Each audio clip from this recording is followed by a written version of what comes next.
Mesdames, Messieurs, bonjour et bienvenue sur notre chaîne YouTube. Ici nous vous donnons la clé, alors si vous êtes nouveau, abonnez-vous et cliquez sur la cloche de notification pour ne plus rien manquer. Cela fait, on peut commencer. Voici ce qu'il y a de plus choquant dans le périple de Macky Sall en Russie.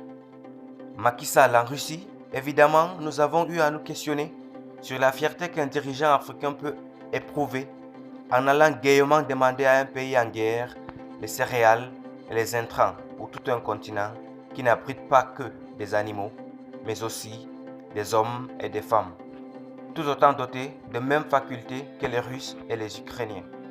Mais il y a pire à vrai dire, et je ne sais pas si vous l'avez perçu. Le président de l'Union africaine, juste après son séjour à Sochi, s'est retrouvé aussitôt à Accra pour le sommet consacré au Mali, au Burkina Faso et à la Guinée. Personne, à l'occasion, ne l'a entendu faire un compte rendu public de sa mission chez Poutine. Ni lui, ni son accompagnateur Moussa Faki Mohamed, président de la Commission de l'Union africaine.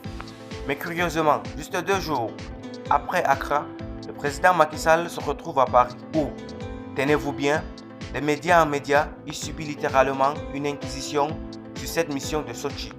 Les journalistes français le poussent jusqu'à son dernier retranchement, au point où l'on perçoit dans ses propos de flagrantes contradictions malgré ses efforts considérables de prudence, de mesure et de retenue. Alors question, pour qui le président en exercice de l'Union africaine a-t-il fait sa mission en Russie? Pour les Européens ou pour l'Afrique? L'on dira peut-être qu'il n'existe pas de créneau fiable sur le continent pour ce genre de compte rendu à l'ensemble des peuples d'Afrique. Et ce précisément là, une faiblesse incroyable, sinon inadmissible. Comment donc expliquer qu'un continent entier n'ait pas pu comprendre que les médias sont un réel pouvoir de mobilisation et de conquête de conscience sur les valeurs que les dirigeants souhaitent implémenter au sein de la masse? Pendant donc 6 décennies de pseudo-libération, nos dirigeants n'ont pas songé à mettre en place des médias forts d'information et ils se voient contraints par la force des choses de faire le voyage de Paris pour bénéficier de l'aura des médias occidentaux, même quand ils veulent engager une campagne politique dans leur propre pays. N'est-ce pas un vrai drame? Voilà pourquoi je reste profondément convaincu que la maladie de notre continent tient principalement de ses propres dirigeants qui passent toujours à côté des fondamentaux déterminant la construction effective des nations et des États forts.